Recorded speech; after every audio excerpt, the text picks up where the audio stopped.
आपकी बात सीधी और साफ। Speak up Bharat. Speak up Bharat में आपका स्वागत है। आज हम ऐसे मुद्दे पे बात करने के लिए हाजिर हैं जो एक विवादित मुद्दा है और लोग अक्सर इस बारे में चर्चा करते हैं। आए दिन हम समाचारों में देखते हैं धर्म परिवर्तन, धर्मांतरण। अधिकतर जो इल्ज़ाम लगता है वो क्रिश्चियन समाज पे लगता है, मसीह समाज पे लगता है कि ये लोग धर्म परिवर्तन को बढ़ावा देते हैं। इसी विषय पे बात करने के लिए आज हम हैं रेवरेंड डैनियल मसीह के साथ, जो 40 वर्षों से इस कार्य में है, मसीह समाज के उत्थान के लिए कार्य करते हैं। आइए उनसे बात करते हैं और जानते हैं कि उनका इस बारे में क्या कहना है। रेवरेंड डैनियल मसीह, देखा गया है कि आजकल एक मुद्दा जरूर उठता है धर्म परिवर्तन यानी धर्मांतरण का, और अक्सर मसीह समाज, ईसाई समाज यानी क्रिश्चियनिटी के ऊपर ये आरोप लगता है कि वो धार्मिक परिवर्तन यानी धर्मांतरण को बढ़ावा देते हैं। तो वास्तविकता में आपसे ये समझना चाहता हूँ कि धर्म परिवर्तन से आपका क्या मतलब है और धर्म परिवर्तन क्या होता है। आपका बहुत अच्छा प्रश्न है और मैं आपके चैनल का बहुत बहुत धन्यवाद करता हूं कि आपने एक इस विषय को जानना चाहा है। और मैं आपको बताना चाहता हूं कि धर्म परिवर्तन ये शब्द अभी बीते कुछ ही सालों से इसकी उत्पत्ति हुई है। और आपको मैं बताना चाहता हूं कि आप देख रहे हैं, पर जब धर्म परिवर्तन की आती है तो मसीही लोग ही कहां से धर्म परिवर्तन करा सकते हैं।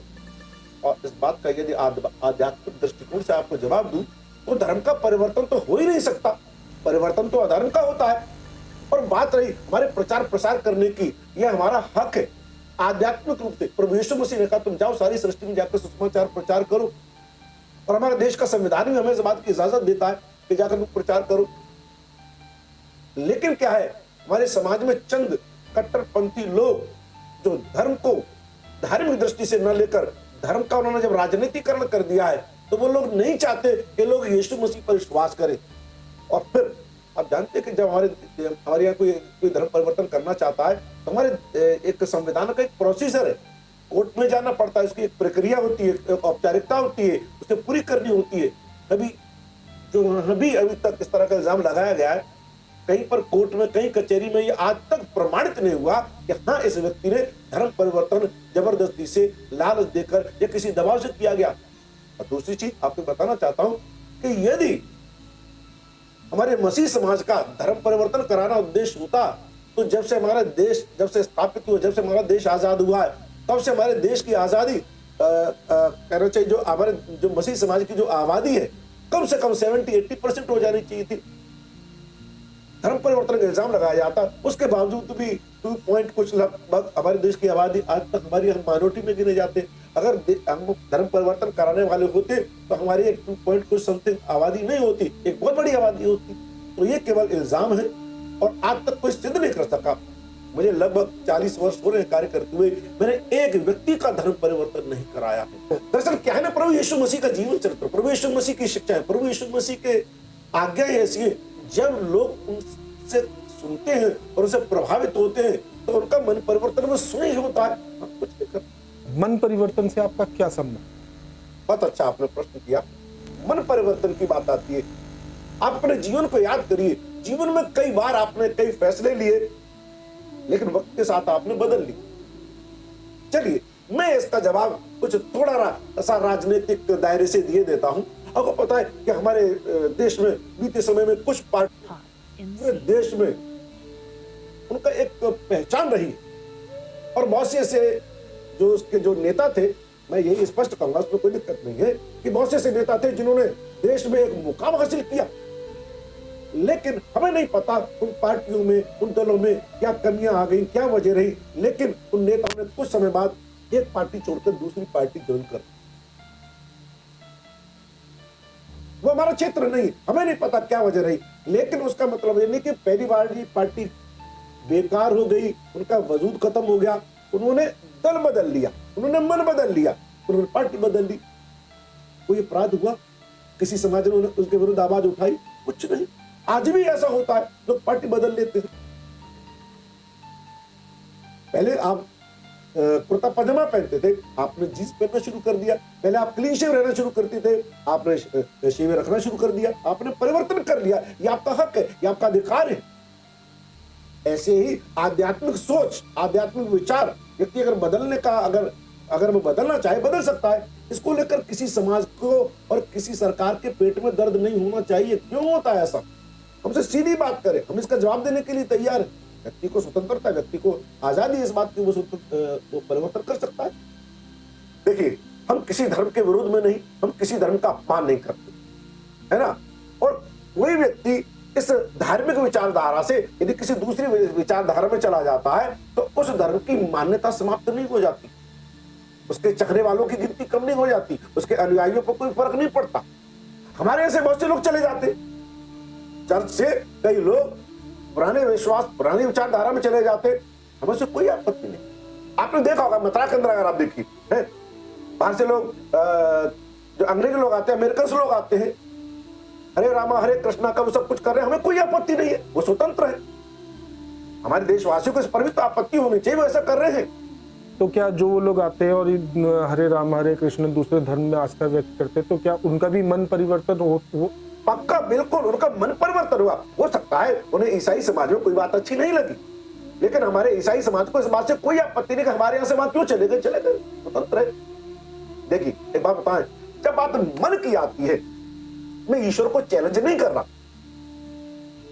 जब इंसान का मन होता है कि वो दूध छोड़कर शराब पीना शुरू कर दे, अच्छा जीवन छोड़ के अनैतिक जीवन शुरू कर दे, वो चुनाव कर देता है। ईश्वर भी कुछ नहीं कर पाता मन पर, है ना।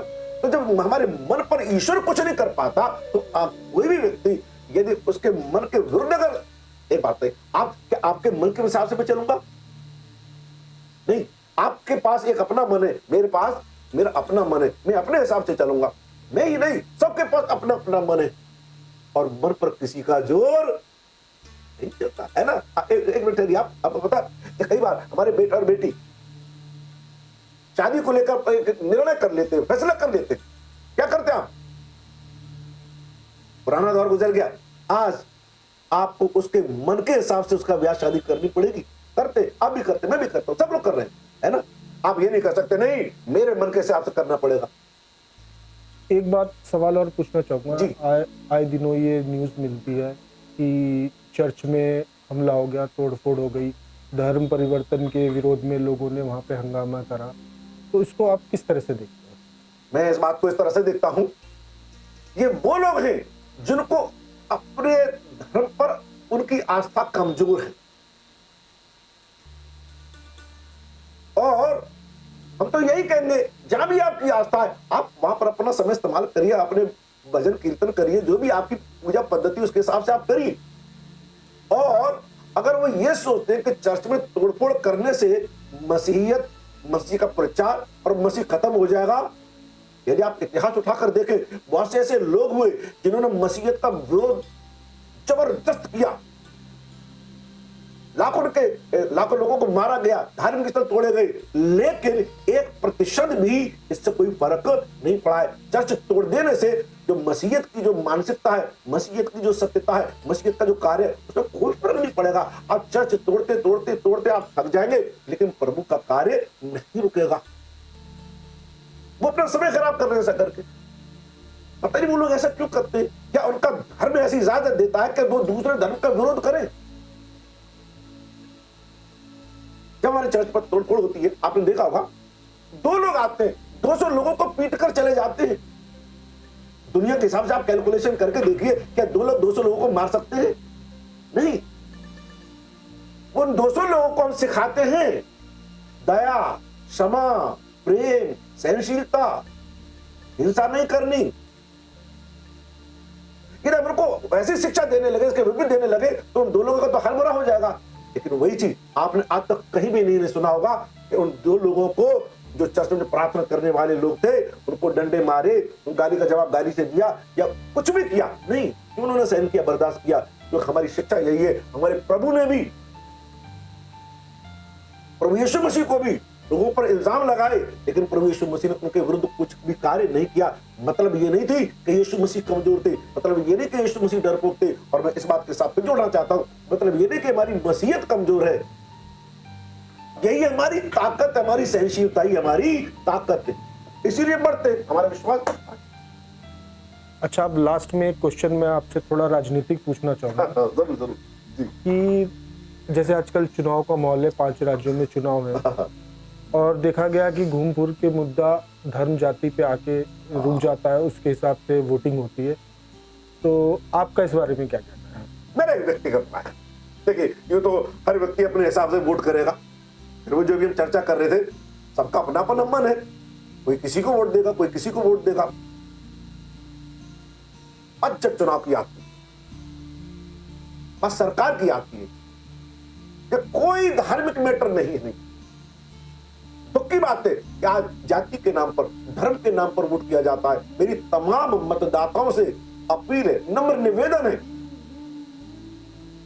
कि जब भी आप वोट करें इस बार धर्म के नाम पर ना करें, जाति के नाम पर ना करें।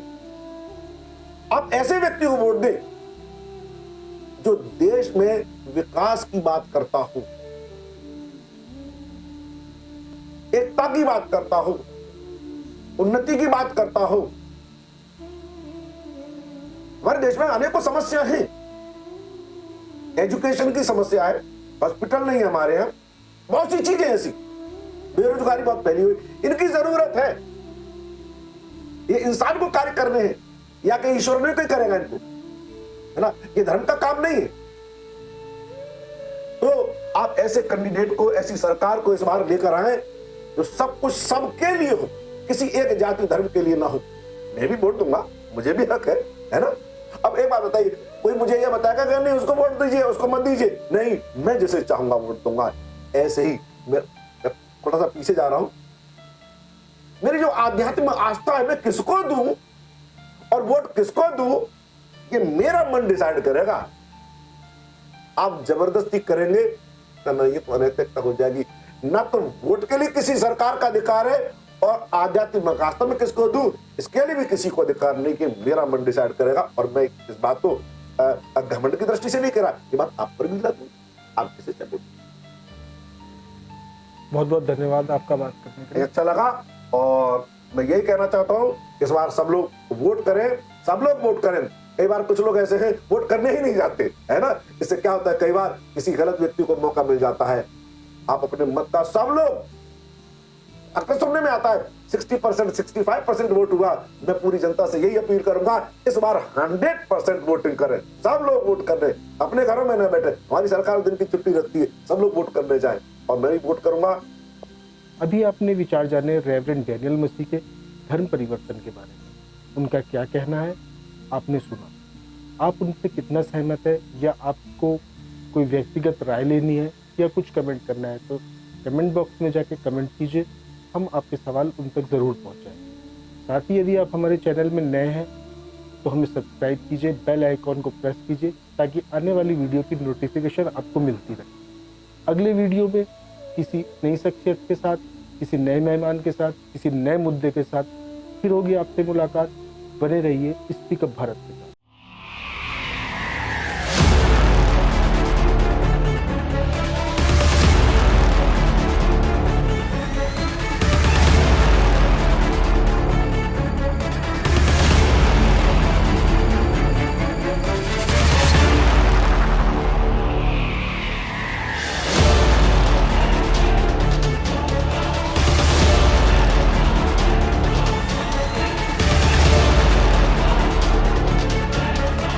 आपकी बात सीधी और साफ।